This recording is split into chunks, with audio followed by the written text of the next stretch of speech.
அனைவருக்கும் வணக்கம்.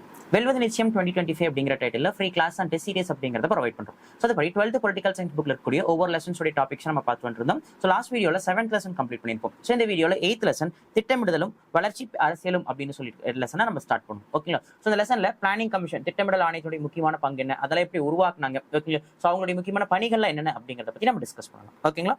ஸோ விடுதலைக்கு முன்பு திட்டமிடல் முறை. ஸோ இந்தியாவை பொறுத்த வரைக்கும் பிரிட்டிஷ் காலகட்டத்தை, தட் இஸ் பிரிட்டிஷோட ரூலிங்ல இருக்கும் போதே பாத்தீங்க அப்படின்னா, ஸோ அதாவது நிறைய ஆக்ட்ஸ் அண்ட் ரெகுலேஷன், நிறைய சட்டங்கள் மற்றும் சீர்திருத்தங்கள் அப்படிங்கறத கொண்டு வந்தாங்க. ஓகேங்களா? ஸோ அந்த காலகட்டத்துக்கு தேவையான சட்டங்கள் எல்லாமே இம்ப்ளிமெண்ட் பண்ணப்பட்டது. ஓகேங்களா? பட் அதையும் தாண்டி பாத்தீங்க அப்படின்னா, ஒரு நிலையான வளர்ச்சி ஒரு நாடு அடையணும் அப்படின்னா போதிய திட்டமிடல் அப்படிங்கிறது அவசியம் அப்படிங்கறத உணர்ந்தாங்க. ஸோ அதனாலேயே பாத்தீங்க அப்படின்னா திட்டமிட்டு செயல்படுத்தக்கூடிய நிறைய விஷயங்கள் அப்படிங்கிறது கொஞ்சம் கொஞ்சமா இம்ப்ளிமெண்ட் பண்ணப்பட ஆரம்பிக்கப்பட்டது. ஓகேங்களா? ஸோ மெயினா வந்துட்டு இந்தியா சுதந்திரம் அடையறதுக்கு முன்னாடியே பொருளாதார ரீதியா திட்டமிடல் அவசியம் அப்படிங்கிறத அந்த காலகட்டத்து தலைவர்கள் நன்காவே உணர்ந்திருந்தாங்க. இது எல்லாத்துக்கும் ஒரு முன்னோடி தான் 1936 எம் விஸ்வேஸ்வராயா அப்படிங்கிறவரு இந்தியாவுக்கான திட்டமிட்ட பொருளாதாரம், பிளானட் எக்கானமி ஃபார் இந்தியா அப்படின்னு சொல்லிட்டு ஒரு புத்தகத்தை எழுதி வெளியிட்டிருப்பாரு. ஸோ அந்த புத்தகத்துல அடுத்த 10 ஆண்டு காலகட்டத்துக்கு இந்தியாவினுடைய பொருளாதார ரீதியான திட்டமிடல் எப்படி இருக்கும் அப்படிங்கிற விஷயத்தை பத்தின பரிந்துரைகள் எல்லாத்தையுமே கொடுத்திருப்பாரு. ஸோ அதனாலேயே இவரை தான் பாத்தீங்க அப்படின்னா he was called as the pioneer of the economic planning in India. So இந்தியாவில் பொருளாதார திட்டமிடலுடைய முன்னோடி அப்படின்னு சொல்லிட்டு அழைக்கப்பட்டவர் யார் அப்படின்னா விஸ்வேஸ்வராயா அப்படின்னு சொல்லக்கூடியவர். ஸோ அப்போ 1936 பாத்தீங்க அப்படின்னா பிளானட் எக்கானமி ஃபார் இந்தியா அப்படின்னு சொல்லிட்டு பொருளாதார திட்டமிடல், இந்தியாவுக்கான திட்டமிட்ட பொருளாதாரம் அப்படிங்கிற ஒரு புத்தகத்தை எழுதி வெளியிட்டிருப்பார். அதுக்கு பிறகு 1938 இந்தியன் நேஷனல் காங்கிரஸ் INC ஒரு கூட்டம் அப்படிங்கிறது நடந்துச்சு.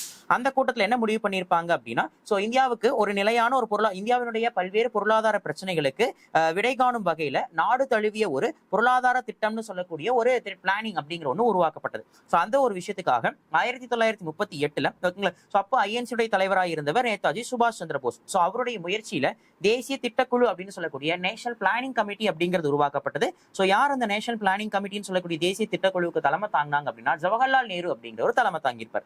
சோ இந்த திட்டக்குழுவினுடைய மெயினான நோக்கம் என்ன அப்படின்னா, இந்தியாவில பல்வேறு பொருளாதார பிரச்சனைகள் இருந்து அதுக்கு விடை காணும் வகையில ஒரு நாடு தழுவிய பொருளாதார திட்டத்தினை தயாரிப்பதுதான் இதனுடைய நோக்கமாக இருந்தது. பட் ஆனா அப்ப நடந்த செகண்ட் வேர்ல்டு வார், 2ஆம் உலக போரா இருக்கட்டும், அண்ட் தென் வந்துட்டு பாத்தீங்க அப்படின்னா பல தேசிய தலைவர்கள் எல்லாருமே விடுதலை போராட்டத்துல பங்கெடுத்த பல நேஷனல் லீடர்ஸ் எல்லாருமே சிறையில் அடைக்கப்பட்டிருந்தது. ஓகேங்களா? இது எல்லாமே என்ன ஆயிருச்சு அப்படின்னா இந்த நேஷனல் பிளானிங் கமிட்டி ஃபங்க்ஷன் பண்ண முடியாம போயிடுச்சு. ஓகேங்களா? அதுக்கு பிறகு 1940 பாம்பேல ஒரு மிகப்பெரிய வளர்ச்சி அடைந்த ஒரு 8 தொழிலதிபர்களால சேர்ந்து உருவாக்கப்பட்டதான் பாம்பே திட்டம் அப்படின்னு சொல்லுவாங்க. ஸோ 1940 உருவாக்கப்பட்ட அந்த பாம்பே திட்டம் அப்படின்னு சொல்லக்கூடியது 1944 தன்னுடைய ரிப்போர்ட் அப்படிங்கிறத சப்மிட் பண்ணியிருப்பாங்க. அதே மாதிரி 1945 காலகட்டங்கள்ல MN ராயினுடைய பரிந்துரையின்படி பீப்புள்ஸ் பிளான் அப்படின்னு சொல்லக்கூடிய மக்கள் திட்டம் அப்படிங்கிறது முன்மொழியப்பட்டது. ஸோ இந்த திட்டம் எதை மெயினா ஃபோக்கஸ் பண்ணியிருப்பாங்கன்னா வேளாண் வளர்ச்சிக்கும் சிறுதொழில் வளர்ச்சிக்கும் முக்கியத்துவம் அளிக்கப்பட்டது. அப்போ பீப்புள்ஸ் பிளான் சொல்லக்கூடிய மக்கள் திட்டம் MN ராயால முன்வைக்கப்பட்டது. ஸோ ஃபார் அண்ட் அக்ரிகல்ச்சர்னு சொல்லக்கூடிய வேளாண்மை வளர்ச்சிக்கும் சிறுதொழில் வளர்ச்சின்னு சொல்லக்கூடிய ஸ்மால் ஸ்கேல் இண்டஸ்ட்ரீஸோட டெவலப்மெண்ட்டுக்கும் முக்கியத்துவம் அப்படிங்கிறது வழங்கப்பட்டது. அதுக்கு பிறகு அதே 1944 ஸ்ரீமன் நாராயண் அகர்வால் அப்படிங்கிறவரால் முன்மொழியப்பட்ட காந்திய திட்டமும் சரி, 1950 ஜெயபிரகாஷ் நாராயண் அப்படின்னு சொல்லக்கூடிய JP நாராயண் அவர்களால் முன்மொழியப்பட்ட சர்வோதயா திட்டங்களும் சரி, இது எல்லாமே பாத்தீங்க அப்படின்னா இந்திய பொருளாதார நிலையை மேம்படுத்துறது மட்டுமே நோக்கமாக கொண்டிருந்ததா இருந்தது. அப்போ 1936 விஸ்வேஸ்வராயா எழுதின பிளான் எக்கானமி ஃபார் இந்தியான்னு சொல்லக்கூடிய இந்திய திட்டமிடலுக்கான பொருளாதாரங்கிற புத்தகத்தில் ஆரம்பிச்சு பாம்பே பிளானா இருக்கட்டும், MN ராயினுடைய பீப்புள்ஸ் பிளானாக இருக்கட்டும், அண்ட் தென் ஸ்ரீமன் நாராயணன் அகர்வாலினுடைய காந்தியன் பிளானா இருக்கட்டும், JP நாராயணுடைய சர்வோதய திட்டமா இருக்கட்டும், இந்த மாதிரி பல திட்டங்கள் எல்லாமே எதுக்காக உருவாக்கப்பட்டு mainly for the economical development of India. இந்தியாவில் பொருளாதாரம் மேம்படணும், அதுக்கான திட்டமிடலை உருவாக்கணும் அப்படிங்கிறதுக்கு தான் இது எல்லாமே உருவாக்கப்பட்டது. பட் விடுதலைக்கு பின்னரான திட்டமிடல் இது எல்லாமே ஃப்ரீடம்க்கு முன்னாடி உருவாக்கப்பட்டது. ஓகேங்களா? பட் ஃப்ரீடம்க்கு பிறகு, ஓகேங்களா, அதாவது 1947 பிறகு பாத்தீங்க அப்படின்னா இன்னும் திட்டமிடல் சார்ந்த விஷயங்கள் அப்படிங்கிறது இன்னும் ரொம்ப முன்னெடுக்க ஆரம்பிச்சது. அதுலயும் மெயினா நம்மளுடைய கான்ஸ்டிடியூஷனுடைய பார்ட் 4 பகுதி 4 directive principles of state policy அப்படின்னு சொல்லக்கூடிய அரசின் நெறிமுறை கொள்கைகள் மற்றும் கோட்பாடுகள் அப்படின்னு சொல்லிட்டு DPSP அப்படின்னு உருவாக்கியிருப்பாங்க.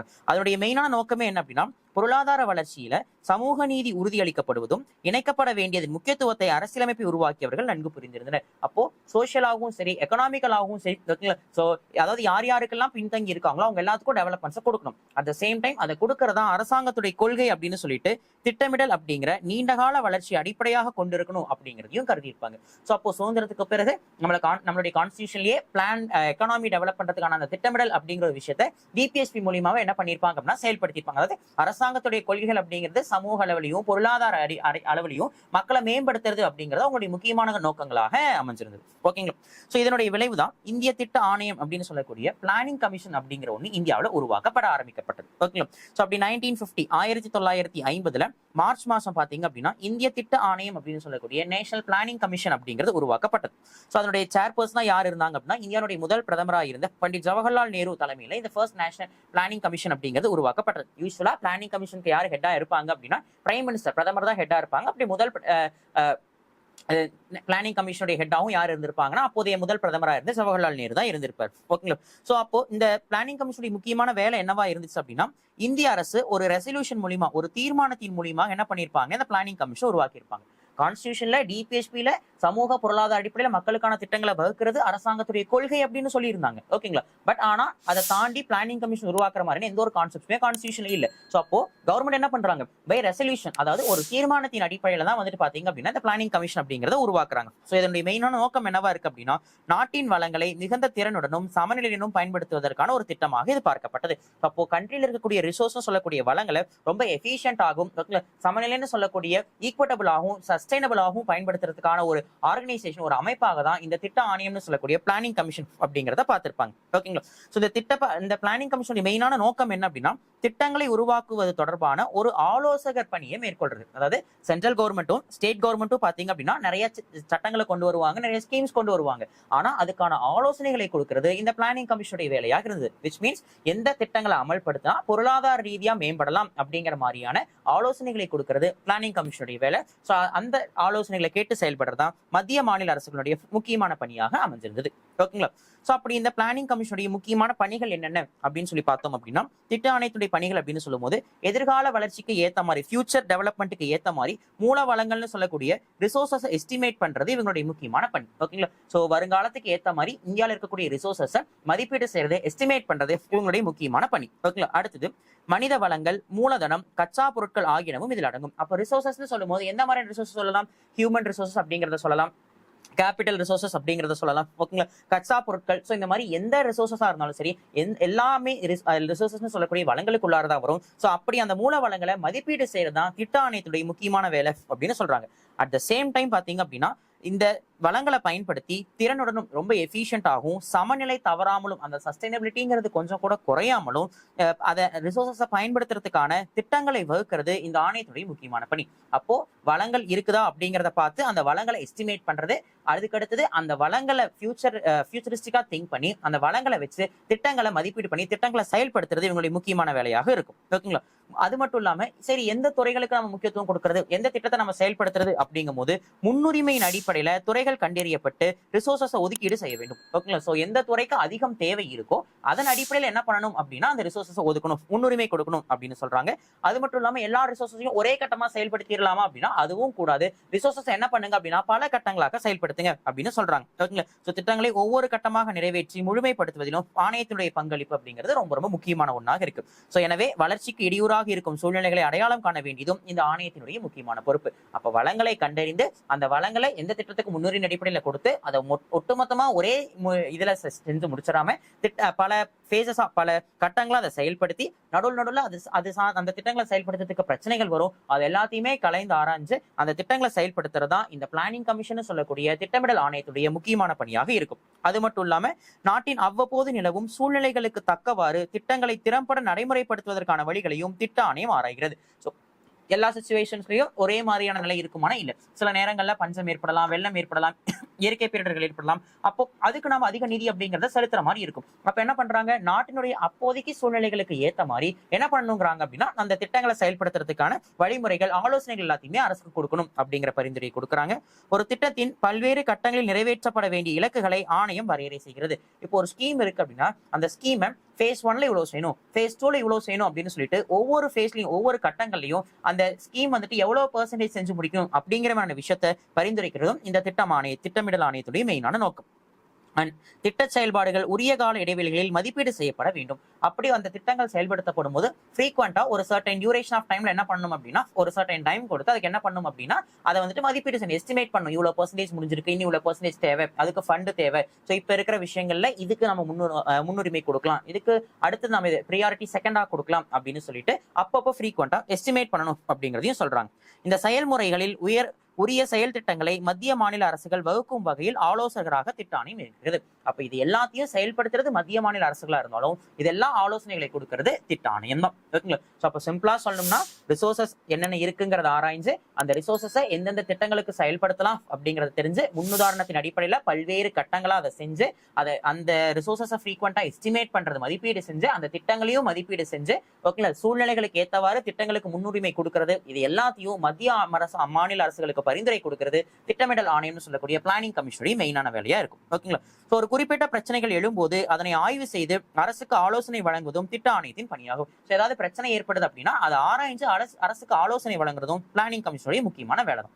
ஒவ்வொரு துறையிலும் குறிப்பிட்ட காலத்தில் எட்ட வேண்டிய இலக்குகளை வகுத்து பொருளாதார வளர்ச்சி விகிதத்தை வரையறை செய்வதும் ஆணையத்தின் பணி. இது எல்லாத்தையும் தாண்டி ரொம்ப முக்கியமான விஷயம் என்ன அப்படின்னா ஒவ்வொரு துறை சார்ந்தும் இந்த வருஷத்துக்குள்ளார இவ்வளவு பெர்சன்டேஜ் நம்ம க்ரோத் ஆயிருக்கும் அப்படிங்கறத எஸ்டிமேட் பண்ணி அந்த பொருளாதார ரீதியான மதிப்பீடுகளை வளர்ச்சி விகிதத்தை டெவலப்மெண்ட் ரேஷியோவை வரையறை செய்யறதும் பிளானிங் கமிட்டியினுடைய முக்கியமான ரோல் அப்படின்னே நம்ம சொல்லலாம். ஓகேங்களா? ரைட். ஸோ இப்போ இந்த பிளானிங் கமிட்டியினுடைய ஸ்ட்ரக்சர் எப்படி இருக்கு அப்படிங்கிறத நம்ம பார்ப்போம், எப்படி இருந்துச்சு அப்படிங்கிறத பார்ப்போம். ஸோ பிளானிங் கமிட்டியை பொறுத்த வரைக்கும் பிளானிங் கமிஷனை பொறுத்த வரைக்கும் prime minister 4 full time members ஓகேங்களா and then 4 part time members ஓகேங்களா பிரதமர் 4 முழு நேர உறுப்பினர்கள் மற்றும் 4 பகுதி நேர உறுப்பினர்கள் இருப்பாங்க. அதுல இந்த 4 பகுதி நேர உறுப்பினர்கள் எந்த கேட்டகரியை சார்ந்தவங்களா இருப்பாங்கன்னா கேபினெட் அமைச்சர் அந்தஸ்து இருக்கக்கூடியவங்களா இருப்பாங்க. ஸோ கேபினெட் மினிஸ்ட்ரியினுடைய ரேஞ்சில் இருக்கக்கூடிய 4 மினிஸ்டர்ஸ் பாத்தீங்க அப்படின்னா 4 பார்ட் டைம் மெம்பர்ஸாக இதுல இருப்பாங்க. இதை தாண்டி இந்த ஃபுல் டைம் மெம்பர்ஸ் அப்படிங்கிறவங்க யாரா இருப்பாங்க அப்படின்னா தொழில்நுட்பத்துறை டெக்னாலஜி, பொருளாதாரம் எக்கானமி, நிர்வாகம் அட்மினிஸ்ட்ரேஷன் இந்த துறை சார்ந்த விஷயங்கள்ல அனுபவம் பெற்றவராகவும் வல்லமை மிக்கவர்களாகவும் இருக்கிறவங்க 4 ஃபுல் டைம் மெம்பர்ஸாக இருப்பாங்க. இப்போ பிரைம் மினிஸ்டர் 4 முழு நேர உறுப்பினர்கள், 4 பகுதி நேர உறுப்பினர்கள். 4 முழு நேர உறுப்பினர்கள் அப்படிங்கிறவங்க டெக்னாலஜி தொழில்நுட்பத்துறை பொருளாதாரம் நிர்வாகம் சார்ந்த விஷயங்கள்லையும், 4 பகுதி நேர உறுப்பினர்கள் அப்படிங்கிறவங்க கேபினெட் அந்தஸ்து இருக்கக்கூடிய அமைச்சர்களாகவும் இருப்பாங்க. ஸோ இந்த திட்ட ஆணையத்தினுடைய தலைமை பொறுப்பு அப்படிங்கிறது எப்போதும் யார்கிட்ட தான் இருக்கும் அப்படின்னா பிரைம் மினிஸ்டர் கிட்ட தான் இருக்கும். ஸோ யார் பிரைம் மினிஸ்டரா இருக்காங்களோ அவங்க தான் பிளானிங் கமிஷனுடைய ஹெட்டாகவும் செயல்படுவாங்க. ஸோ அப்படி இந்த நிர்வாக சீர்திருத்த ஆணையம் அப்படின்னு சொல்லக்கூடிய அட்மினிஸ்ட்ரேட்டிவ் ரிஃபார்ம்ஸ் கமிட்டியினுடைய ரெக்கமெண்டேஷன் பேசிஸ்ல பிளானிங் கமிட்டியினுடைய ஸ்ட்ரக்சர்ல சில சேஞ்சஸ் அப்படிங்கிறத பண்றாங்க. அதன்படி பாத்தீங்க அப்படின்னா பிரதமர் தலைமை தாங்கி கூட்டங்கள் எல்லாத்தையுமே தலைமை தாங்கி நடத்துவார். பிரைம் மினிஸ்டர் தான் ஹெட் அப்படிங்கிறனால அவர் அந்த கூட்டங்களுக்கு தலைமை தாங்கி நடத்துவார். பட் ஆனா ஓகேங்களா இதை தாண்டி இதுக்கு வைஸ் சேர்மன் அப்படின்னு சொல்லக்கூடிய அதாவது டெபுட்டி சேர்மன் சொல்லக்கூடிய துணைத் தலைவர் அப்படிங்கிற ஒருத்தர் இந்த பிளானிங் கமிஷனுக்கு இருப்பார். ஓகேங்களா அவர் தான் பாத்தீங்க அப்படின்னா he act as a administrative head of this planning commission. இந்த திட்டமிடல் ஆணையத்துடைய நிர்வாக தலைவராக செயல்படக்கூடிய வேலை யாருடையது அப்படின்னா அந்த டெபுட்டி சேர்மன் சொல்லக்கூடிய வைஸ் சேர்மனுடைய வேலை தான். ஸோ அவர் தான் என்ன பண்ணுவாரு திட்ட வரைவில் எல்லாத்தையுமே தயாரிச்சு ஓகே ஸோ எல்லா விதமான பிளானிங்ஸ் எல்லாத்தையுமே டிராஃப்ட் பண்ணி மத்திய அமைச்சகம் சென்ட்ரல் இருக்கக்கூடிய மினிஸ்ட்ரிஸ் செயலகம் செக்ரட்டரியேட்ஸ் 4 ஃபுல் டைம் மெம்பர்ஸ்க்கு பகுதி நேர உறுப்பினர்களா இருக்கக்கூடிய சம்பந்தப்பட்ட கேபினெட் அமைச்சர்கள் ஓகேங்களா and then X officio members ஓகேங்களா ஸோ அதாவது சிலர் இதுல டிஃபால்ட்டா மெம்பர்ஸா இருப்பாங்க. யார் அவங்க அப்படின்னு சொல்லும் போது நிதி அமைச்சர் மற்றும் திட்ட அமைச்சர் ஃபினான்ஸ் மினிஸ்டரும் பிளானிங் மினிஸ்டரும் ஓகேங்களா அண்ட் அவங்களுடைய மெம்பர்ஸ் அவங்களுடைய செக்ரட்டரிஸ் அதாவது ஐஏஎஸ் ஆஃபீஸர்ஸ் இவங்க எல்லாத்துக்குமே அதை டிராஃப்ட் பண்ணி கொடுக்க வேண்டிய வேலை இந்த வைஸ் சேர்மனுடைய வேலை. அப்போ பிரைம் மினிஸ்டர் கூட்டங்களுக்கு மட்டும் தான் தலைமை தாங்குவாரு ஓகேங்களா பட் ஆனா வைஸ் சேர்மன் சொல்லக்கூடிய துணைத் தலைவர் தான் இது எல்லா திட்டங்களையுமே வரையறை செஞ்சு ஓகேங்களா அந்த திட்டத்தினுடைய டிராஃப்ட் எல்லாத்தையுமே எல்லாருக்கும் அனுப்பக்கூடிய வேலையில் ஈடுபடுவார். இதுல எக்ஸ் அஃபிஷியோ மெம்பர்ஸ்னு சொல்லக்கூடிய 2 அலுவல் சாரா உறுப்பினர்கள் அப்படிங்கிறவங்க இருப்பாங்க. அதாவது யார் அப்படின்னா நிதி அமைச்சரும் பிளானிங் மினிஸ்டர்னு சொல்லக்கூடிய திட்டமிடல் அமைச்சர் அண்ட் அவங்களுடைய செக்ரட்டரிஸா இருக்கக்கூடிய ஐஏஎஸ் ஆஃபீஸர்ஸ் ஓகேங்களா. ஸோ ஆணையத்தினுடைய நிர்வாக செயல்பாடுகள் கூடுதல் செயல்பாடுகள் மூலம் ஒருங்கிணைக்கப்படுகிறது. ஸோ ஓவராலா அந்த டெபுட்டி சேர்மன் இருந்தாலும் அவருக்கு கீழே பாத்தீங்க அப்படின்னா அதை கண்காணிக்கக்கூடிய பொறுப்புல நிறைய ஆஃபீஸர்ஸ் இருக்காங்க. மெயினா துறை ரீதியான செயலாளர்கள், கீழ்நிலை செயலாளர்கள், நிலையிலான உயர் அதிகாரிகள்னு சொல்லிட்டு பலர் இருக்கிறாங்க. இவங்க எல்லாரும் சேர்ந்துதான் அந்த வைஸ் சேர்மனுடைய ஃபங்க்ஷனை கோஆர்டினேட் பண்ணக்கூடியவங்களா இருப்பாங்க.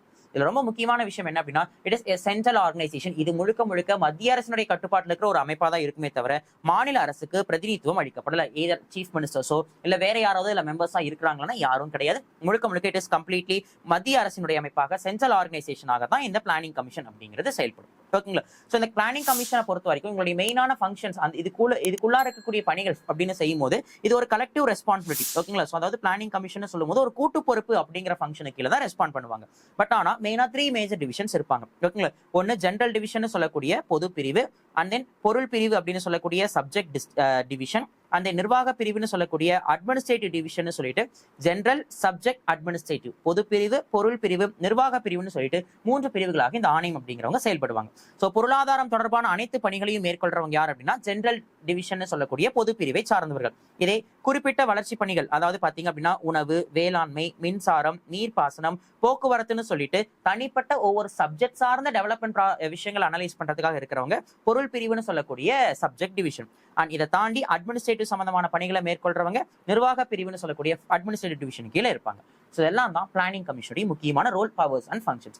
இதை தாண்டி பாத்தீங்க அப்படின்னா இன்னும் நிறைய டிவிஷன்ஸ் அப்படிங்கிறவங்க உள்ள இருக்காங்க. யார் அவங்க அப்படின்னா national development council NDC, and then வந்து பாத்தீங்க அப்படின்னா நேஷனல் பிளானிங் கமிட்டின்னு சொல்லக்கூடியவங்க எல்லாருமே இருப்பாங்க. ஓகேங்களா? அதாவது தேசிய திட்டக்குழு, தேசிய வளர்ச்சி குழு போன்ற அமைப்புகள். ஸோ அவங்க எல்லாம் யார் யார் அப்படிங்கறத அடுத்த வீடியோ நம்ம டிஸ்கஸ் பண்ணலாம். Thank you all.